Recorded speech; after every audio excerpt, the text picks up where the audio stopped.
Welcome, everyone.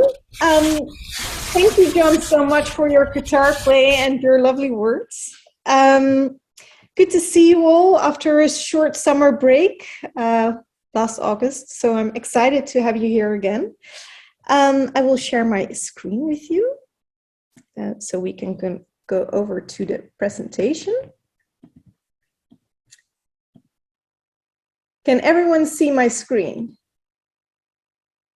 Yes, I see John saying yes. Well, welcome again, and welcome to the Fireside Chat with John D. Liu, the founder of Ecosystem Restoration Camps, and Hui Ranto, from camp manager from Uthai Forest in Thailand. Just some house rules. I want to ask you to please hold your question until after Hui Ran's presentation. We would like to make this session a little bit interactive. So if you do have a question, you can raise your hand. There is a reactions button in Zoom, and you can click on it, and there you can see the raise your hand button. So just for you to know, this session will last for about 1 hour, but we will leave the room open for a more in-depth discussion. And what we've experienced so far is that the most beautiful conversations will lead in there. So first I want to go back to John to share some wise words. He already did some. Thank you for that, John. But please, you are muted, so I'm going to ask you to unmute. Hello, everyone. Maybe you could take off that intro piece for a moment, and I'll be there because I look funny looking at myself. Yeah, I will. Okay. And so, it's a really important time. I've been thinking mainly about the fact that we don't have only ecological problems. So here we have this amazing pandemic that we've all been going through for such a long time now. And personally, I've been trapped in California, so I didn't even get to go home to my family. But I get by with a little help from my friends because I've been able to stay in some beautiful places. And I especially, and I see that Jonathan Cabot is on. I really want to say I had the most wonderful time at the Hotlam camp on Mount Shasta, where I was able to stay for 5 months. And I think it's critically important if you get a chance. Now, I'm 68 now, but I was 67 last year when I was out there at the camp. And I must say, I never thought that at 67 years old I would be living in a tent on the side of a volcano. But it was actually a wonderful time. And it's critically important to get as close to the earth as possible. I think it simplifies things. It removes some of the ideas that the infrastructure that humans build or is somehow important. It's not as important as Earth systems. But I think my other thing is this, I was mentioning earlier, the Mediterranean, Middle East, and North Africa group, and they're forming and they're working together in very interesting ways. And I would recommend, if you're in camps, that you try to get together with a regional group. So I think in the Andes and in the Amazon Andes area, it should be possible to get together. Maybe Central and South America could work together, mostly speaking Spanish, or maybe some in speaking Portuguese could work out. Africa probably can get together and talk with one another. And when this happens, what we're seeing is like the Somalians they have a lot of challenges, obviously, and there are other groups which also have challenges, so it's not like it's without challenges, but there's a beautiful place in Jordan, which I have gone and stayed in. It's a wonderful place in Bayuda village, and it's just really interesting to see what they've been able to do with their communities. And we're starting to see discussions with Israelis and Egyptians and Jordanians and Somalians and even people working in Syria. So, and Turkey as well, and we hope that Spain and Portugal will come and join this group, because I think the regional things are very important. And I think the other thing that I've been considering, of course, we saw the end of the Americans pulling out of Afghanistan and the chaos around that, but fortunately it wasn't quite as chaotic as I remember actually when the United States evacuated from Vietnam.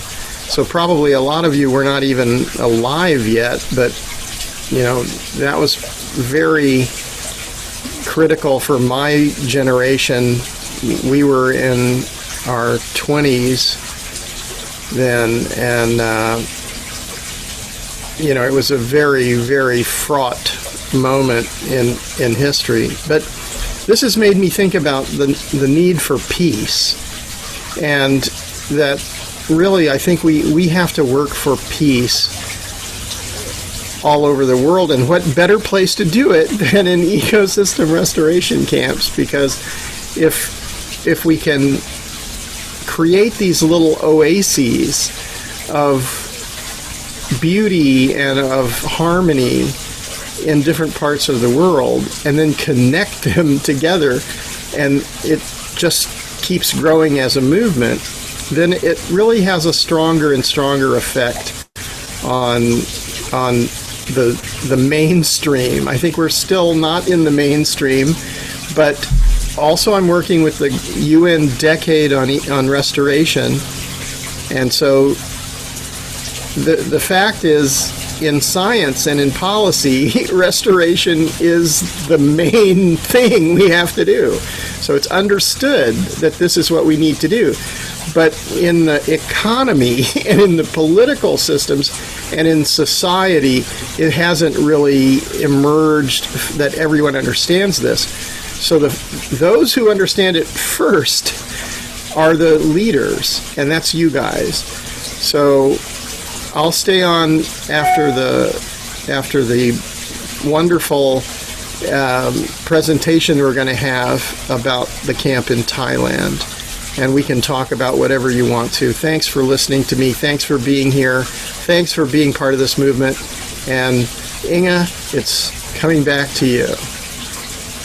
Well, it's such a pleasure to listen to you. Right, I will go back to the presentation. Is everyone able to see it again? I hope you are. I would like to share some camp news and camp experiences with you. Last summer, we did have some camp experiences over in Ambercombe, in the UK and in the Netherlands and in the Philippines, and it was a great success. So we are really happy about that. And I just want to inform you about the upcoming events. In Spain, Camp Altiplano, there is a regenerative culture course, and it is this weekend. So you are able to book it until Thursday.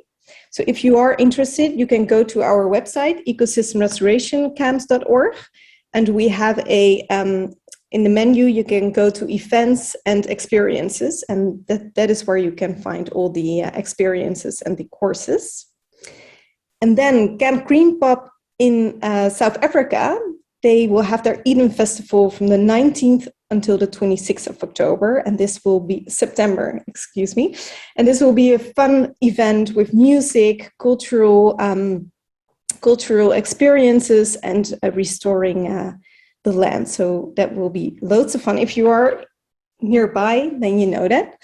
And as I mentioned, Camp Ambercombe in the UK was a huge success last summer. 30 people joined the camp, and a next opportunity will rise up from the 23rd until the 24th of October.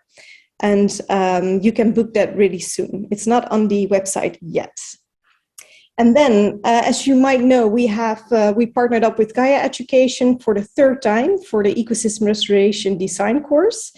And this will start again on the 20th of September. So if you are interested, this course will take 6 months, and will bring you lots of new experiences and a great network as well. And then Camp Habiba in Egypt has an ongoing camp experience, so you can always go there if you're able to. And then some camp news.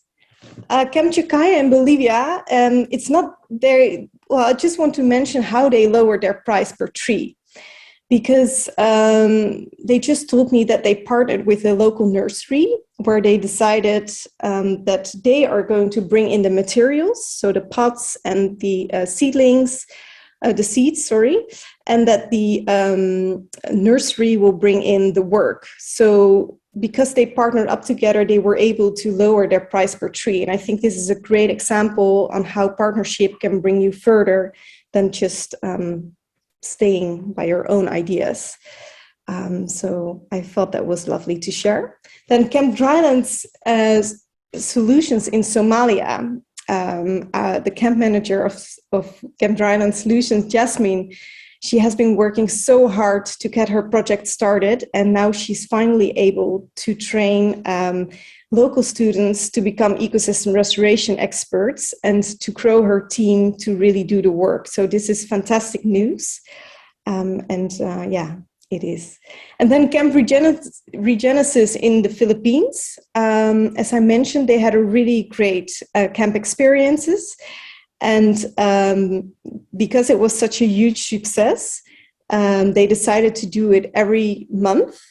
And the fun thing is that the local community went to the event, and they are so excited that every time they release a new camp experience, that all the local community go there and restore the land. So that's very good news. They really bring on a good vibe.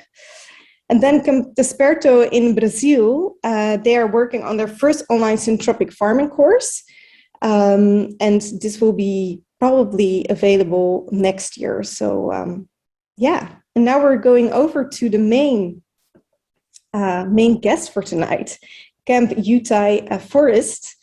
And this camp is located in the middle of Thailand, approximately 3 hours north from Bangkok. And it's an old rice paddy field that is highly degraded. And they are restoring it. It's 19 hectares. And I want to show you this lovely video to give you a better idea of the plot.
Well, thank you so much, Who We Run. You already did achieve so much, and I would like to give the word to you. So if you're able to take over, go for it. Yeah. Hi, everyone. Good afternoon or morning. It's evening. It's like 10 p.m. here in Thailand. And it's nice to see you all. Can you hear me? You can. Okay, cool. So my name is Hui Ran. I'm the camp manager at Camp Uthai Forest in Uthai, Thailand.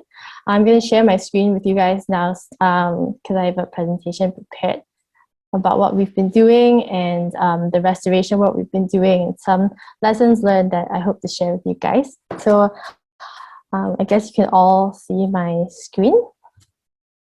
Yes.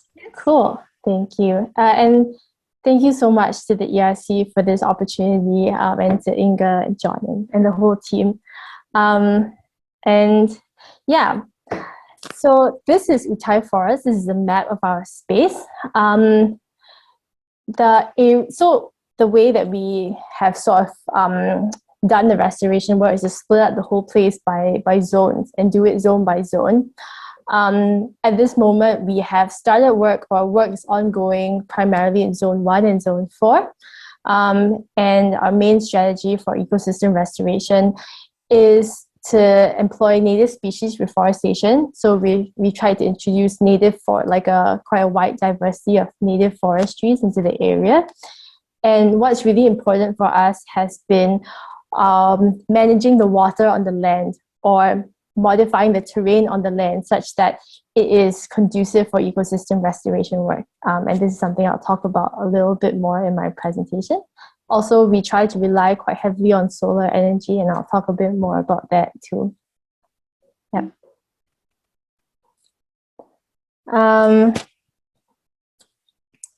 So I just want to start off by saying that we started this project almost completely as amateurs. So none of the team had any experience in ecosystem restoration, maybe a little bit of experience here and there in planting trees, but I think ecosystem restoration is more of a systems-based kind of activity. You have to think about it as a whole. There's a lot of moving parts other than just putting a tree in the ground. So we really started from nothing. And we kind of just observed and learned along the way. And it's been going okay so far. So I think there's quite a lot of promise for anyone here who's watching, who is hoping to start a project from scratch also. The way this started is that my family here in Thailand, we own the land privately, or our business venture privately owned the land. It was meant for a commercial project. It's actually meant for a solar farm, but we decided to wind up the commercial work. And instead, because this land was fallow, we converted it thus into a forestation project, or what we would hope to be a tree planting or reforestation project. We started properly in early 2019, so it's been about 2 years and a bit. And we started out mostly infrastructurally, creating like roads and shelters, and just learning a bit more so that we could start the restoration work properly. A bit more about our team. So on the left side of the screen, this is some of the work that we do at Uthai Forest. Our team is pretty small. We do a lot of the groundwork on our own. So a lot of the planting work, a lot of the organizing of camps, anything to do with solar energy, a lot of the things to do with the water system. We design it, we implement it, we go and we manage the systems on the space. Our own background is more focused on engineering, focused on solar energy. So this is something that luckily we can bring to a project like this. Apart from Uthai Forest, so Uthai Forest is one project that we do in Thailand and in Laos and the region. I guess it's in the spirit of all the other projects that we do, which has something to do with some form of social and environmental contribution. So some other stuff is energy efficient infrastructure, rainwater harvesting, solar energy, and yeah, we do that in other parts of Thailand and Laos. And Uthai Forest, I think it is born out of the same principle, that to advance anything that we want to see in the world, we have to start from ourselves. So tree planting or health or energy. Yep.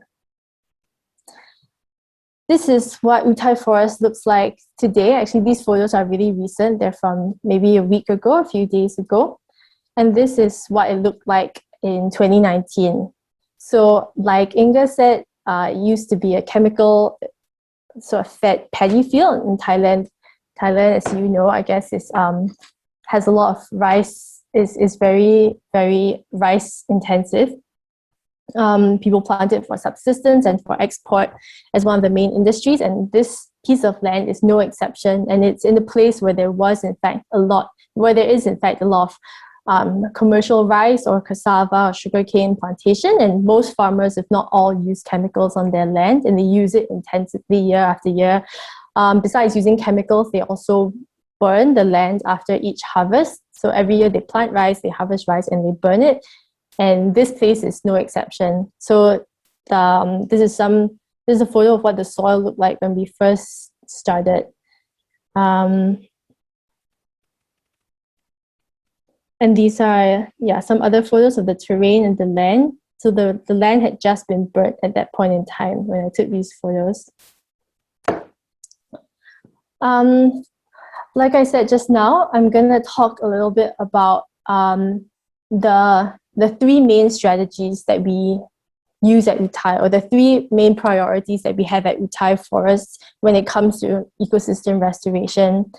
The first one, not in order of priority, but they're land, water, and trees or plants. Obviously, they're all interrelated, but I'll talk about them one by one and then explain how they're related to each other. These are some of the land modifications that we did for the land for Uthai Forest when we were restoring different zones. The reason for land modification being a priority or something that we start with is that Uthai Forest itself is a basin. So as you could see from one of the photos just now, like this one, there's a slope that leads from the road to the land itself. And this is because, like I said, it's designed to be a rice paddy, and rice fields are designed to flood. So the entire place is designed specifically for flooding and only for growing rice. And so, and the soil also is heavy clay. So when we saw that, or when we first started, we thought, if we're going to plant trees directly, they're going to get flooded out unless we do something about it. And so that's why land modification was sort of the first step that we took, and designing these modifications was our first step. Maybe a little bit more about the specifics of it. On the left, ditch amount is pretty, it's just what we call, I guess you would call it swales on a slope, but it's pretty much just like buns. And then the clusters is something that's a little bit more innovative. It's these like mounds of soil where you would plant one or two trees on. The priorities for this were that this land is very prone to flooding, not just because of the terrain, but also because of the climate in the area, but also because modifying the land helps to increase, or in our minds, will help to increase water percolation into the soil. It'll help to change the structure of the soil over time and help to increase the moisture retention of the soil. This space experiences very extreme wet, rainy seasons and very, very extreme dry seasons. So we had the design for both of these in mind. One thing that I wanted to focus on in this presentation was to talk about like lessons learned, or stuff that we've observed have worked and have not worked in our own context. And in the case of land modifications, what has really worked for us was to observe what are the most extreme scenarios that are faced by this piece of land. So that's flooding and that's drought, and to design with that in mind so that it can accommodate for very extreme scenarios, or so that it can accommodate for the most extreme of scenarios, or as extreme as we can predict. And also that when designing some of these land modifications, sometimes we try to go like with something a bit fancy, like what you saw just now with the clusters on the right. I guess it might be obvious to everyone here, but that's a bad idea. It's very expensive and it doesn't work. in case anyone was considering something like this, please don't. But the wider lesson is, I guess for a team like us that doesn't have a lot of experience with such big scale land modification with machinery, there's always a trade-off, and I think it always pays to observe how the locals do it, what they've been doing, because they always go with the most cost-efficient method. And then it's best to take that and to modify that instead of to come up with something new and a bit strange. The next thing here is water. So for us, water is both a blessing and a curse. The water situation is both a blessing and a curse. When it rains, it can really rain really intensely. It can be like a flood for a few days. All our ponds can fill up. It can really percolate into the soil, get really deep. When it's dry, it can be really, really dry. And so this is something that, for us, it was and it continues to be a really big priority for us, managing the water on the land.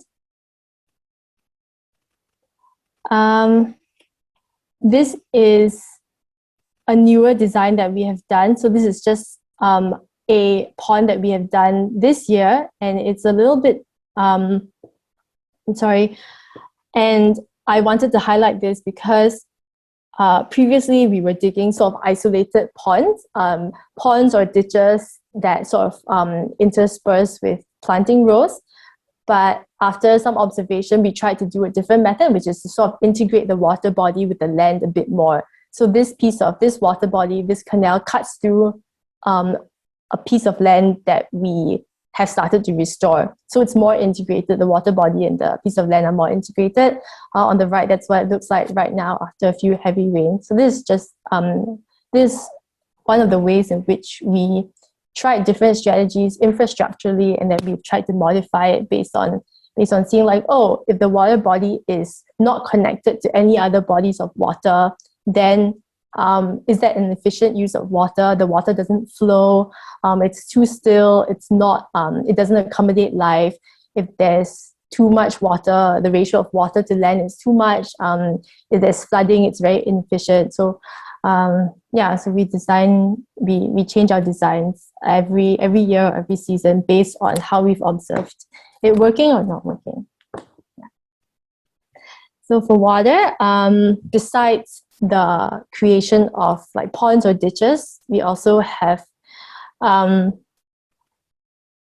other consideration is the storage of water for irrigation during the dry season. So like I said, when it floods, that's a problem, but if we can use that to our advantage by creating water bodies or by creating wetlands, then that does extend our source of water into the dry season for quite a few months, such that we don't have to rely on groundwater, which we try our best not to. One observation that we've made that I think maybe other camps have a similar experience is that the weather events are getting very extreme. So in the previous years where people would plant rice, you would have a few months of steady rain that would irrigate your rice field such that you can plant rice. You can plant rice and have it grow consistently over a few months because there's a steady supply of rain, and then the rain would stop and you would harvest your rice.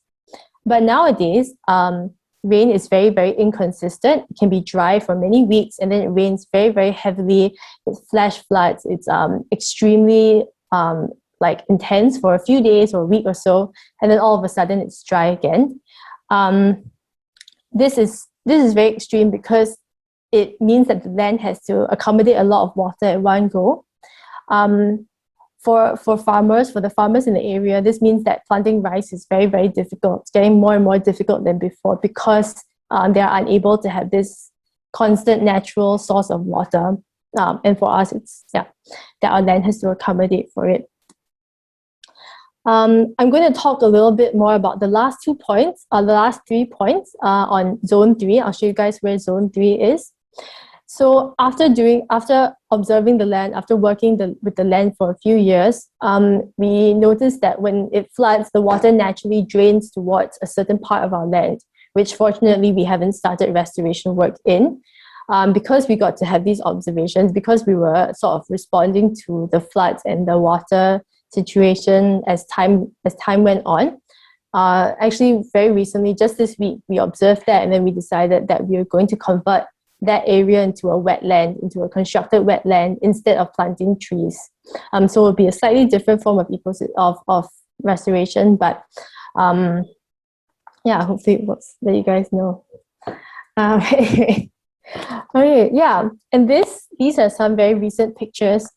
So, like I was talking about the flooding just now. Sorry, I had to read my own presentation. Yeah. So this is an example of the flooding that I was talking about just now. These pictures are from the last few days. I didn't take them, one of our caretakers did. But just to explain them, on the leftmost, this picture is of one of the areas that we have not started restoration. So the whole area is just flooded as a whole. This flooding is due to both rain and the drainage of water from other areas, because we install culverts to drain the water. The picture in the middle, this is an area that we have started work in. And as you can see, it's also flooding. And this is an area that the land has already been raised. There are already ponds created, and there are already ditches, and there's drainage into other places that are more low-lying. And in the third picture right here with the words below, that's also an area that we've started. So you can see these clusters here. But this entire area is currently flooded, and the water is currently being drained out. So the flooding is, even with like pretty extensive land modification, and usually we calculate the surface area of ponds. Usually we calculate the volume of our ponds such that they should accommodate for maximum rainfall. But even with that consideration in mind, there is such extreme flooding, and even with drainage, all this stuff in mind. So the weather is really, really, like John mentioned just now, it's pretty extreme. Yeah. And so this is something that we have, and we continue to try to design for. This is something that is not related to the ponds, but because our team's own background is in sort of like rural technology, or like low sustainable technologies.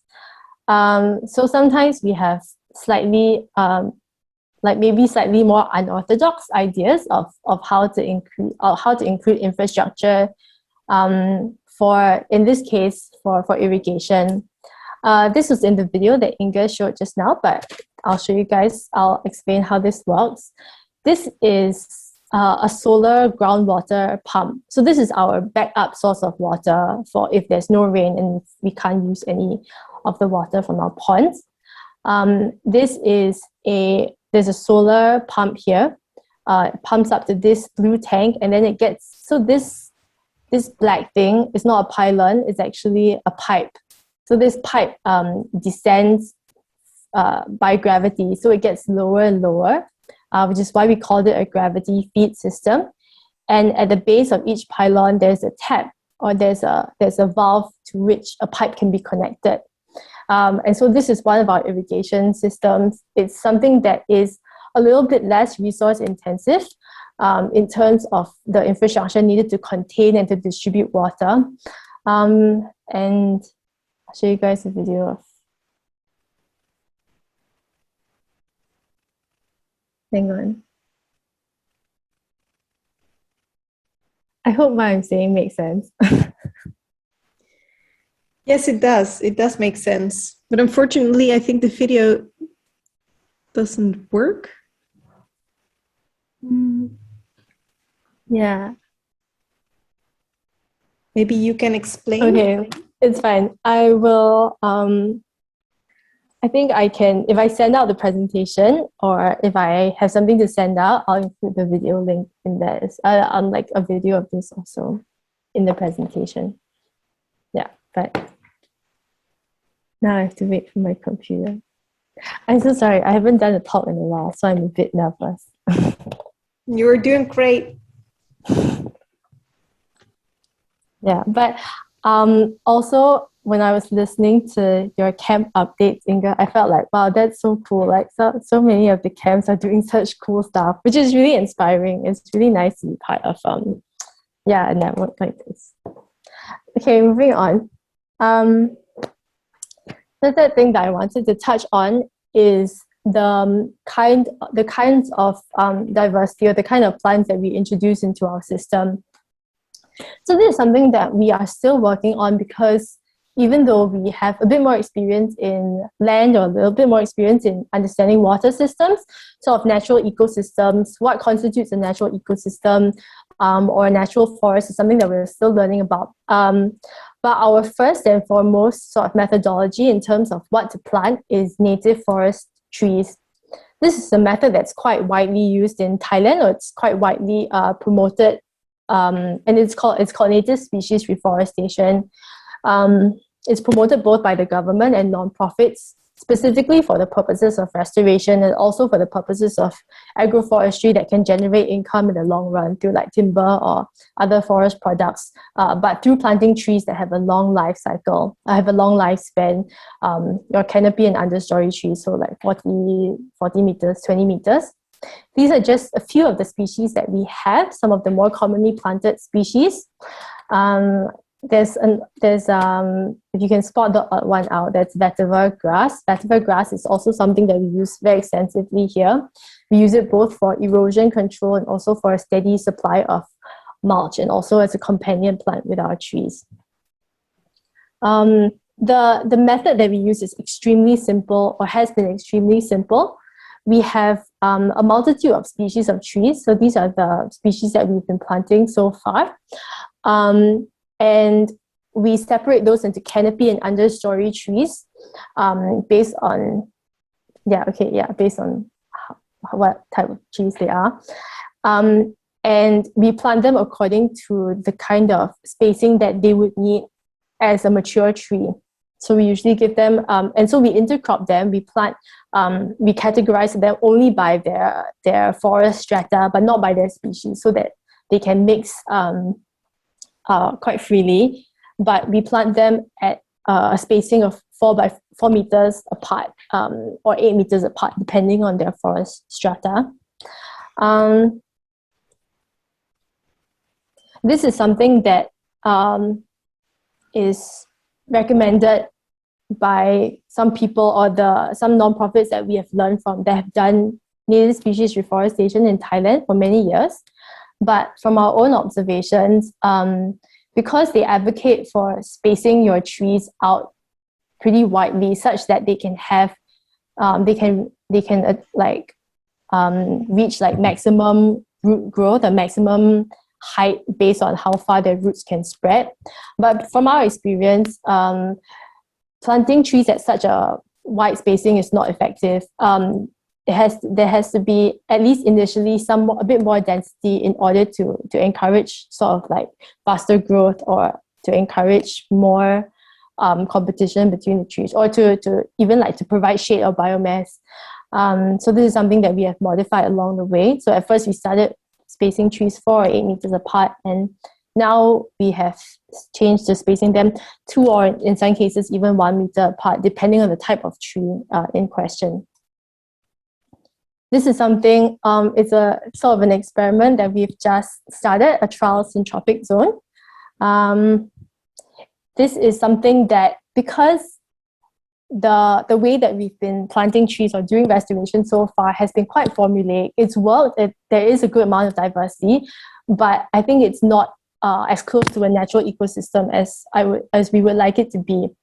So we learned a little bit more about syntropic agroforestry, and the principle is sort of using natural, or if I'm getting it right, relying on natural succession to accelerate the growth of the system as a whole, and ideally to accelerate the growth of your target species, which in our case is forest trees.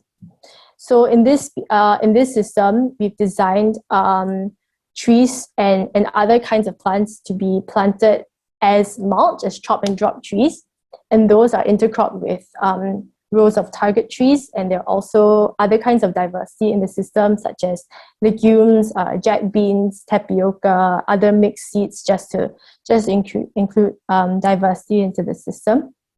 This is something that we started this June, so it remains to be seen how it's going. It's not bad, but yeah, it's only been like 2 months, so we'll see. I'll let you guys know again. Okay. And on to the final thing that I wanted to talk about. Solar energy is something that is, I think, something that we try to implement as far as possible at Uthai Forest.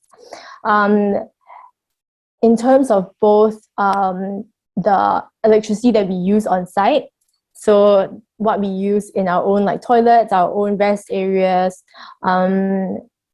but more importantly, the energy used at Uthai is concentrated more in palms, grass cutting, and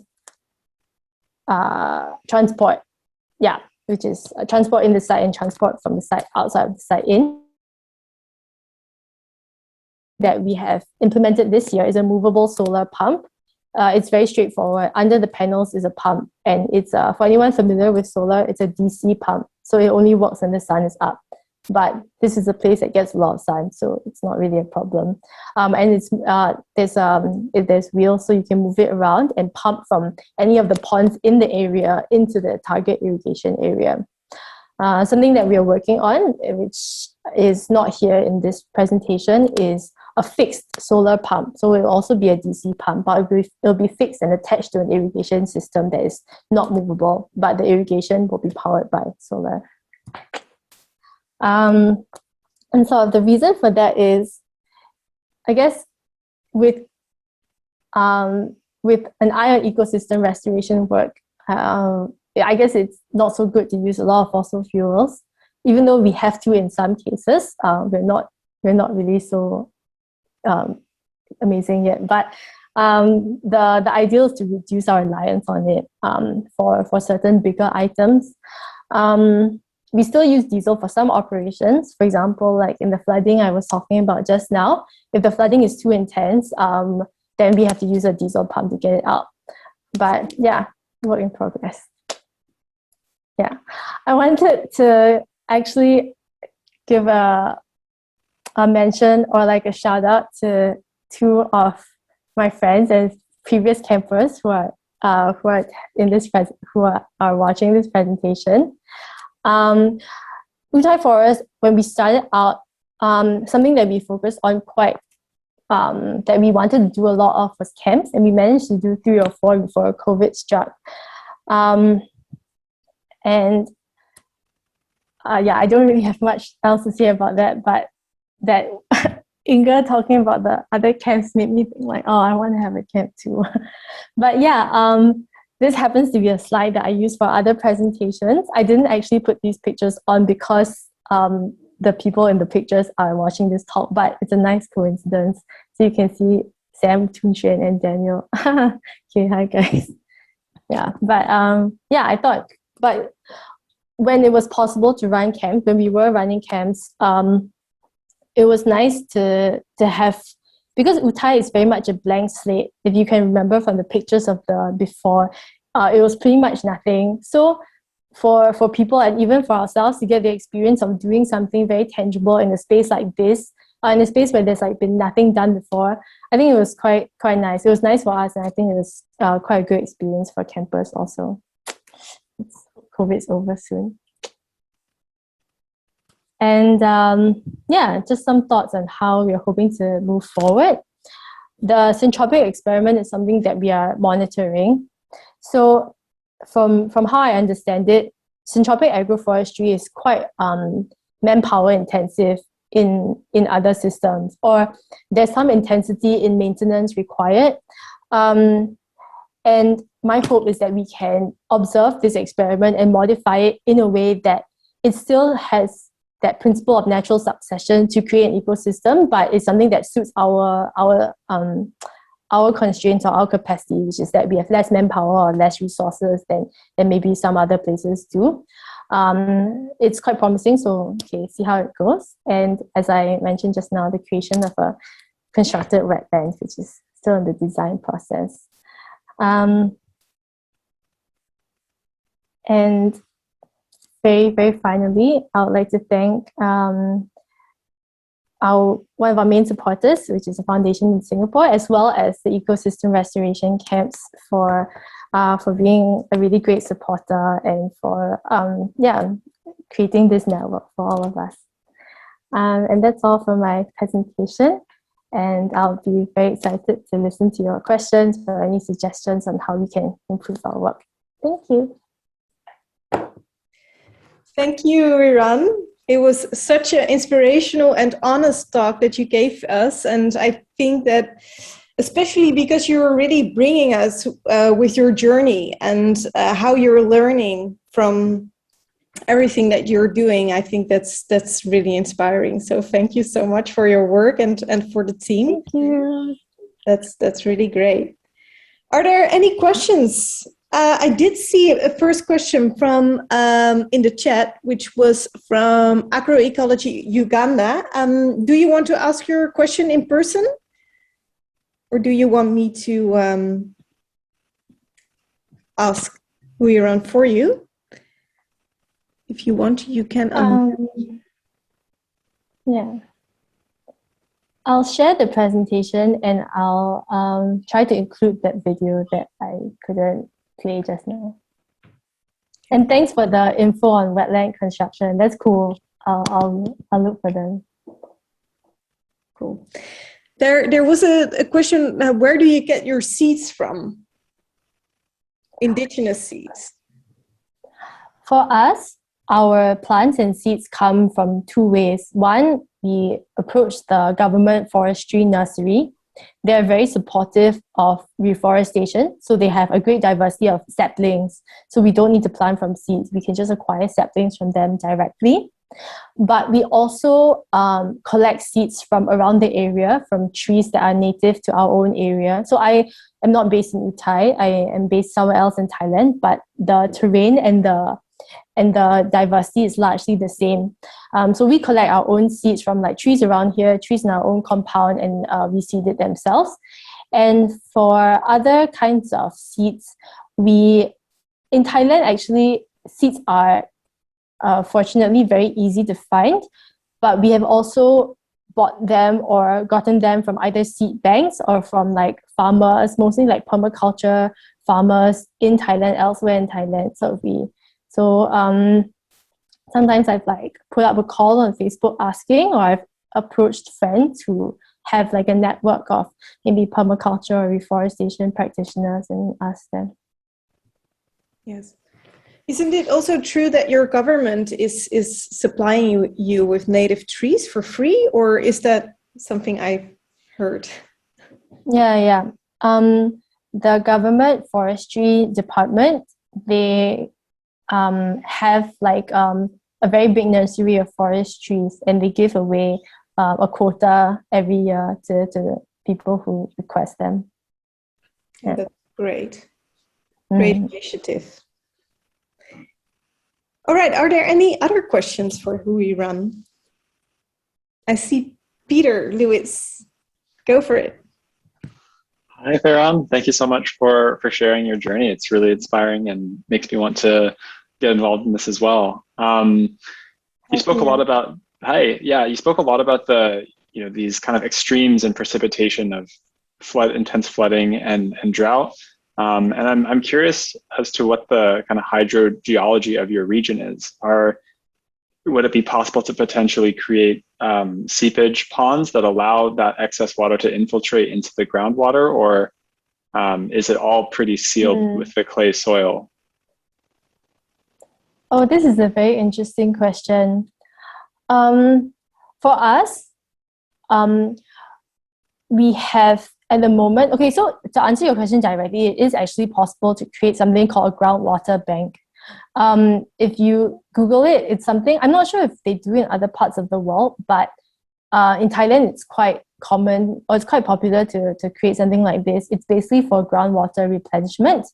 But for us, because we have quite a lot of ponds and some of them are fairly deep, during the dry season, besides some evaporation, they do slowly percolate into the ground. I'm not really familiar with ponds specifically for groundwater seepage other than, or like water bodies specifically for groundwater seepage other than the groundwater banks. That one is not so much a pond as it is sort of like a deep well that's filled with porous material or rocks through which water slowly percolates into the ground.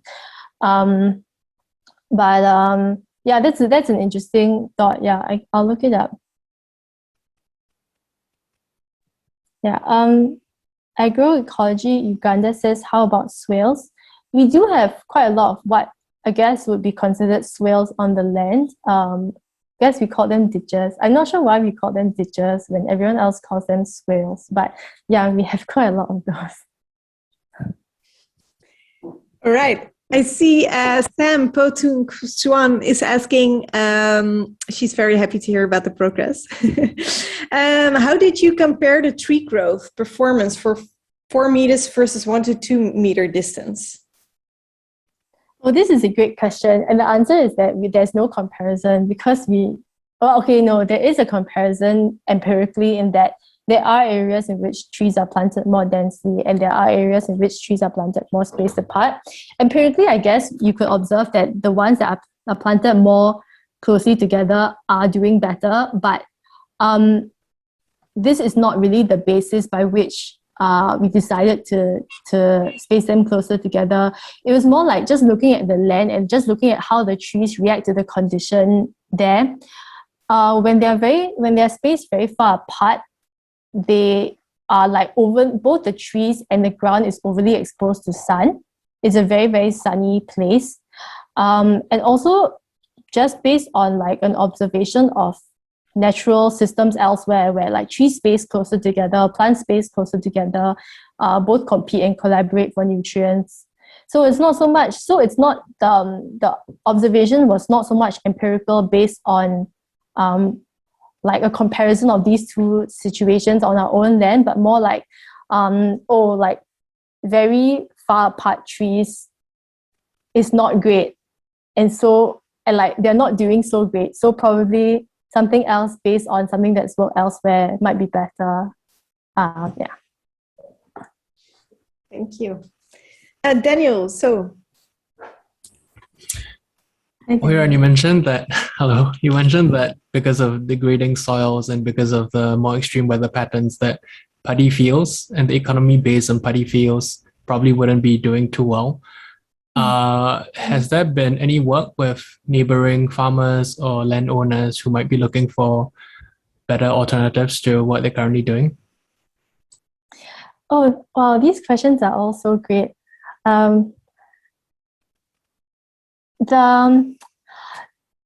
Our situation with the local community is one of like friendliness, but they don't seem to want an alternative to what they're currently doing, even with the current situation. I feel like in this regard, this is something that I think we're lacking, or there's something that we have not really done very much of, which is community outreach or sort of like community community outreach, partially because our own technique was not really like, it couldn't really stand on its own 2 feet for a while or until quite recently, but also because generally from the interactions that we've had, so when we've like hired villagers or when we have our own or when we hire like permanent staff from the local community, there's generally quite an aversion to changing livelihoods, even with the climate looking as it is now. I mean, I think like there's a case to be made for the solution being in education or being in education, but at the moment we haven't done that with them. Thank you. So do you want to continue, or did you? Yeah, I was just gonna wait if anyone had another question, but I think Peter had a question. So maybe if no one wants to ask anything near the end, I'll come in again and ask a follow-up. Cool. All the people asking questions up to this point, other than Agroecology Uganda, have been my friends. Thanks, guys. the questions are not planted, but they're really interesting. Yeah, well, I am curious because you told in your presentation that that it was wise to use some local wisdom for. Can you tell me where this local wisdom came from? Some of it is like in not necessarily Uthai Thani, other parts of Thailand. We observe that when people have tree plantations, so like fruit tree plantations or orchards, they use a certain method of land modification, which is what we adapted also to our site, which is what we call the ditch and mound planting method. I must say that is actually the extent of local wisdom that we've adapted. Yeah. Hi, John. Oh, if I could just mention a couple of things. I think that one of the things that I've noticed is that the local people in many parts of the world react well to festivals and being invited to a party. So I know that there are great musicians in Thailand, and so maybe to make a party and invite the whole community over, and then make sure that you have all the discussions, because really everybody on the earth is faced with this situation where the climate is changing so dramatically, and it's very, very difficult for people to put in the kind of scholarship necessary to really understand the complexity of it. So it's really great if you can share and everybody gets to talk about it, because there's such an anxiety emerging from people who really don't know what's the solution. So that's one thing. The other thing I would recommend for Thailand, one of the things that I've noticed in India and in other places, is that the natural systems are really the place where the answers come from, not so much from the existing agricultural systems or even the restoration systems, but looking at the most functional natural systems in the region is a very, very good idea. And one of the things that I would recommend for all the camps is to try to become botanical sanctuaries, where you're gathering and propagating all the most endangered species, because this will ensure that the camps are the most valuable places in the future. So if the large-scale industrial agriculture or large-scale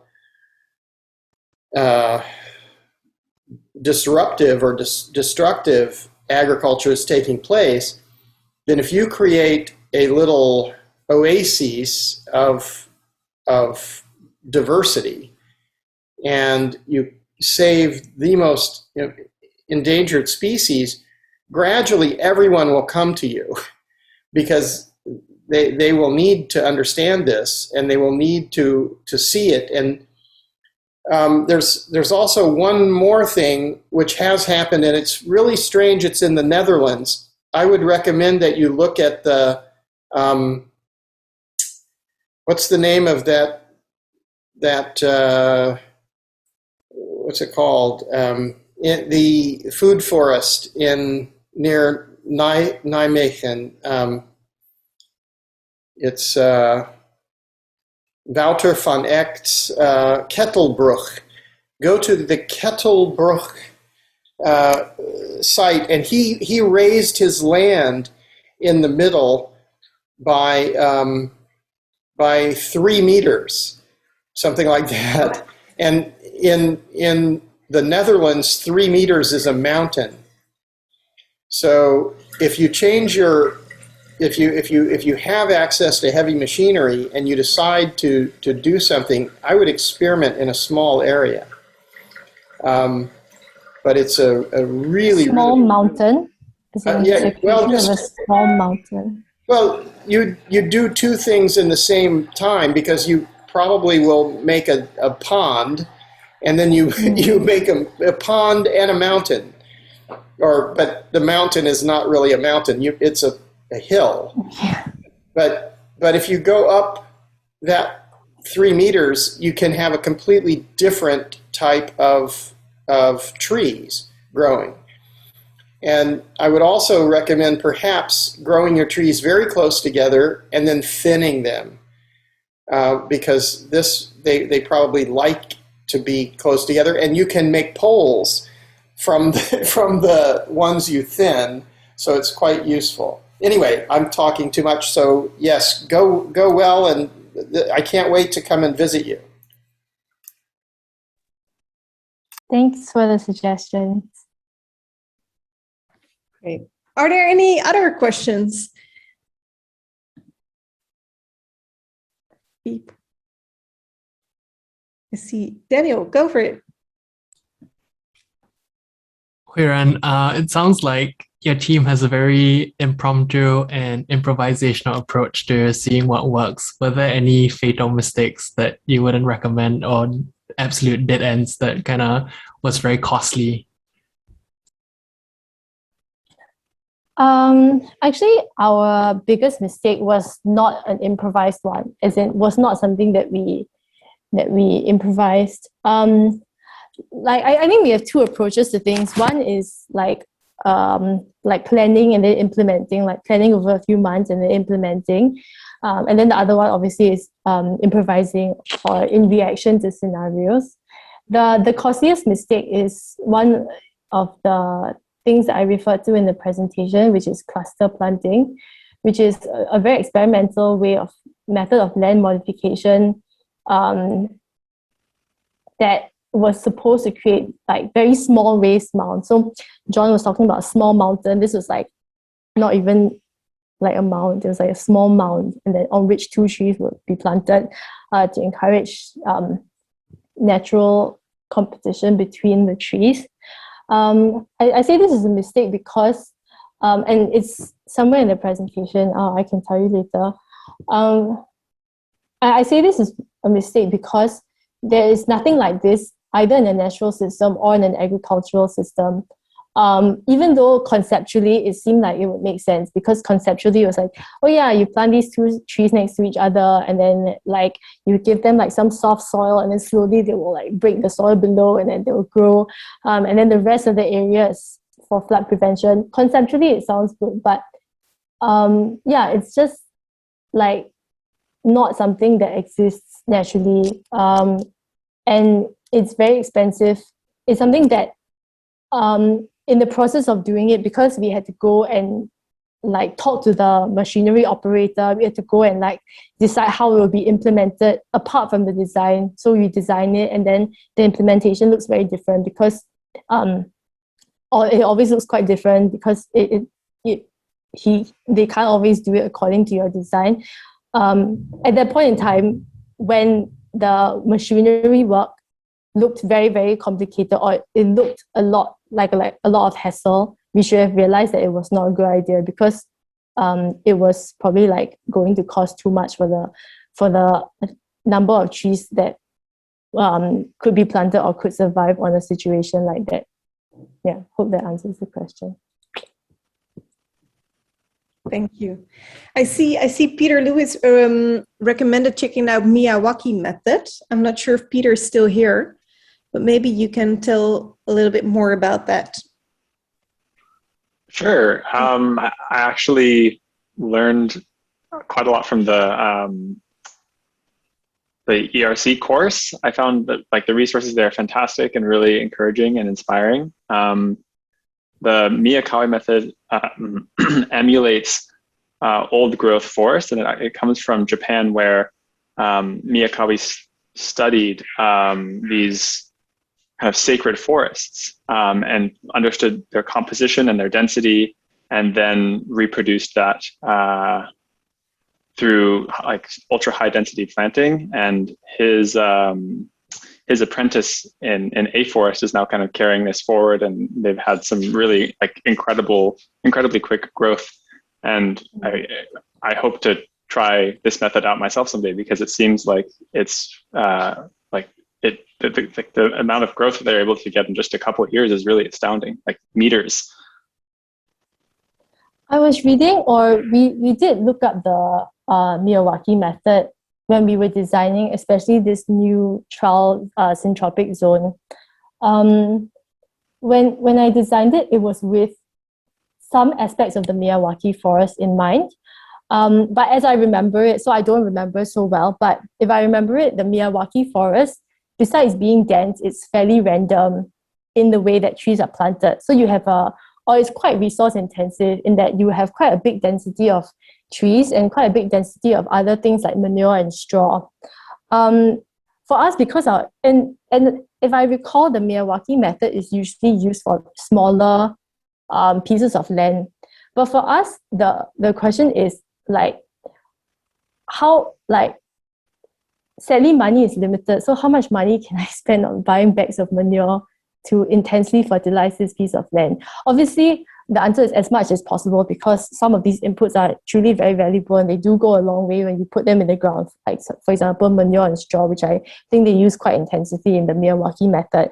But for us, it was like, okay, understanding that this method is very effective, and it's effective because there's a lot of biomass in the system and there's a lot of density in the system, and then adapting it to our own constraints, which is where the syntropic method came in. So there is quite a high density. So for the new zone that we have done, that I designed with this in mind, the spacing is about 1 by 1.5 meters.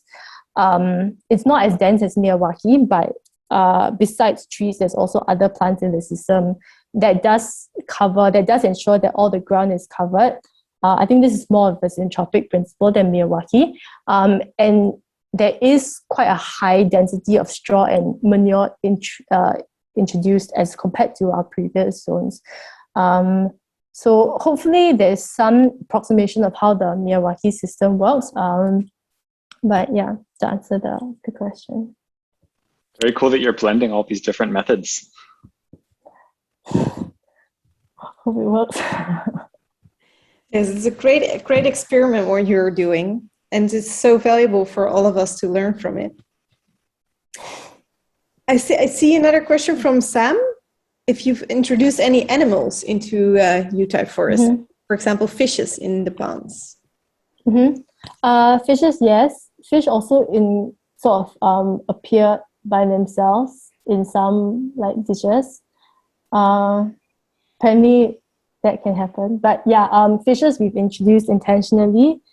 I think that's about it, yeah. We used to have ducks, but then there were too many ducks, and then the person who owned the ducks took them away. They did not have any significant effect on the ecosystem, which is rather large, maybe on the immediate area, but yeah. I wonder, do you have any relationships with universities in the region? Or is there an interest to work with the universities to find out, maybe they have classes, faculty who are working in this area? We've had some relationship with them, mostly in terms of getting interns in who are studying something similar, and then involving them in the Uthai project or using Uthai as a sort of like training ground for them, but not a relationship with, and I guess we have some acquaintances in universities doing some of this work, but in terms of a formal relationship on the project itself, we don't have that at the moment. But it's a good, it's probably something that we should consider. Yes, COVID is also an issue, right, for hosting people at the moment. Yeah, it's pretty bad, yeah. So unfortunate. Are there any other questions? I think we got a very good idea of your project. Thank you so much. If people are, I see Stephen. Yeah, I was just wondering if there's anyone who's working on documenting everything that you're learning through your successes and even failures about what works and what doesn't, and then creating some sort of resource that can be shared among all the different groups that are trying to do these kind of projects. This is something that I forgot in my presentation, which I will show you now, which we actually have, okay, to answer your question, that person would be me, which is why some stuff has been documented, but not all, because, okay, let's not go into that. But anyway, yes, I would like to, oh, sorry, how does this work?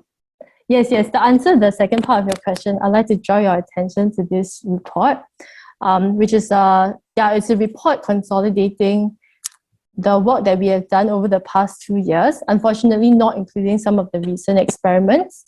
Actually, in this report, you can find pretty much everything that I talked about in this presentation.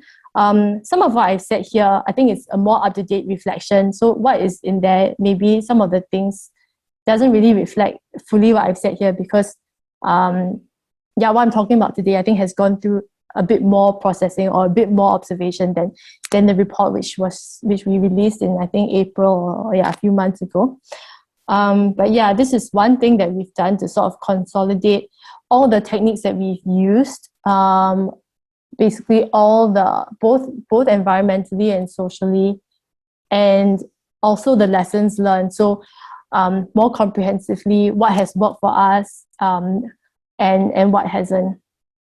The person consolidating information is me, for better or worse. What we're hoping to do, there's a partner of mine, he just got accepted into the design science studio with the Buckminster Fuller Institute, and I was with them over the past year. We're trying to start something called the Builders Collective, where we're trying to document all of these things that people are doing, and just wondering if you'd be open to any sort of partnership on disseminating that information. Oh, you read it.